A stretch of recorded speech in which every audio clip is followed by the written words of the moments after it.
Hello. അപ്പോൾ ഇന്നത്തെ എൻ്റെ ഡേ ഇൻ മൈ ലൈഫിലോട്ട് എല്ലാവർക്കും സ്വാഗതം. ഇതൊരു കുഞ്ഞു മിനി വ്ളോഗാണേ. ഇന്ന് ഞാനൊരു 4-4:30 ആയപ്പോഴത്തേക്കും എഴുന്നേറ്റു. പക്ഷെ ഭയങ്കര മടിയോടെ എഴുന്നേറ്റത്. അതിനുശേഷം എൻ്റെ പല്ല് തേപ്പും കലാപരിപാടികളും എല്ലാം കഴിഞ്ഞു. പിന്നെ ഞാൻ എൻ്റെ ഷുട്ടുപണിയുടെ കുറച്ച് നേരം സ്പെൻഡ് ചെയ്തു. അതൊക്കെ കഴിഞ്ഞ് ഞാൻ പിന്നെ അവനും എനിക്കും വേണ്ടിയിട്ട് കുറച്ച് പാല് തിളപ്പിക്കാൻ വെച്ചിട്ടുണ്ടായിരുന്നു. അതിൽ കുറച്ച് അവനും കൊടുത്തു, പിന്നെ ഞാനും എടുത്തു. അതിനുശേഷം ഞാൻ പിന്നെ പഠിക്കാനായിട്ടിരുന്നു. ഞാൻ സാധാരണ 5 മണി തൊട്ട് 6:45 വരെയാണ് പഠിക്കാനിരിക്കാറുള്ളത്. അപ്പം ഇന്ന് വളരെ കുറച്ച് സമയം മാത്രമേ എനിക്ക് പഠിക്കാൻ പറ്റിയിട്ടുള്ളൂ. ഞാൻ പറഞ്ഞല്ലോ, ഇന്ന് മടി പിടിച്ചൊരു ദിവസമായിരുന്നു. സോ അതെല്ലാം കഴിഞ്ഞ് ഞാൻ പിന്നെ ഒരു 7 മണിയൊക്കെ ആയപ്പോഴത്തേക്ക് നേരെ ജിമ്മിലോട്ട് പോയി. ഇന്ന് മടിയുള്ള ദിവസമായതുകൊണ്ട് തന്നെ ഞാൻ ത്രെഡ്മില്ലും പിന്നെ കുറച്ച് കാർഡിയോ വർക്കൗട്ടും മാത്രമാണ് ചെയ്തത്. വർക്കൗട്ട് കഴിഞ്ഞിട്ട് ഉടനെ ഞാൻ വീട്ടിലോട്ട് വന്ന് കുളിയെല്ലാം പാസ്സാക്കി നേരെ ഫുഡ് കഴിക്കാനായിരുന്നു.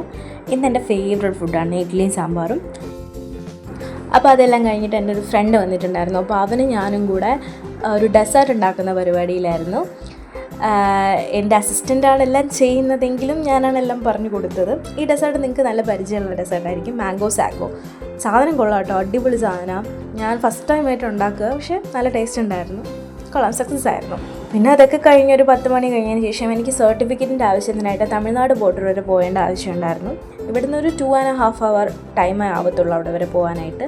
പക്ഷെ പോകുന്ന വഴിയെല്ലാം ഞങ്ങൾ വണ്ടി നിർത്തി എല്ലാ സ്ഥലവും കണ്ടിട്ടാണ് പോയത്. സത്യം പറയാമല്ലോ, ഭയങ്കര നമുക്ക് മൈൻഡ് റിഫ്രഷിങ് ആക്കുന്ന ടൈപ്പ് ഓഫ് സ്ഥലങ്ങളായിരുന്നു.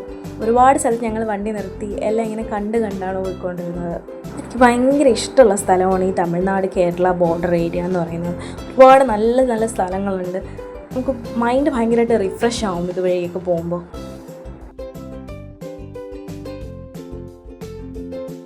പിന്നെ ഞാൻ വീടെത്തിയപ്പോഴത്തേക്കും ഒരു 5:30 കഴിഞ്ഞായിരുന്നു. അപ്പോഴേക്കും എനിക്ക് നല്ല വിശപ്പുണ്ടായിരുന്നു. കാര്യം ഞാൻ ഉച്ചയ്ക്കൊന്നും കഴിച്ചിട്ടില്ലായിരുന്നു. വന്ന പാടെ ഞാൻ കുറച്ച് ചോറെടുത്തങ്ങ് കഴിച്ചു. കാര്യം നല്ല വിശപ്പായിരുന്നു. അതുകൊണ്ട് തന്നെ എനിക്ക് പ്രോപ്പറായിട്ട് വീഡിയോ എടുക്കാനൊന്നും പറ്റിയിട്ടില്ല. പെട്ടെന്ന് കഴിക്കുന്നതിൻ്റെ ആ ഒരു ഇതിലായിപ്പോയി. പിന്നെ രാത്രി ഒരു 7:45-8 മണി ആവാറായപ്പോഴേക്കും ഞാൻ പഠിക്കാനായിട്ടിരുന്നു. ഒരുപാട് നേരമൊന്നും പഠിക്കാൻ കഴിയില്ല. ഓൾമോസ്റ്റ് ഒരു മണിക്കൂർ മാത്രമേ പഠിക്കാൻ പറ്റുള്ളൂ. ബിക്കോസ് ട്രാവൽ ചെയ്തതിൻ്റെ നല്ല ക്ഷീണം ഉണ്ടായിരുന്നു. അപ്പോൾ ഞാൻ ഒരുപാട് നേരമൊന്നും ഇരുന്നില്ല. ക്ഷീണം ഉണ്ടായിരുന്നതുകൊണ്ട് തന്നെ ഞാൻ പിന്നെ എല്ലാം കൂടെ അടച്ചു വെച്ചിട്ട് ഈ ഒരു ഡെസേർട്ടും കഴിച്ച് നേരെ കിടന്നുറങ്ങി. അപ്പോൾ എത്രയേ ഉള്ളൂ, ബൈ.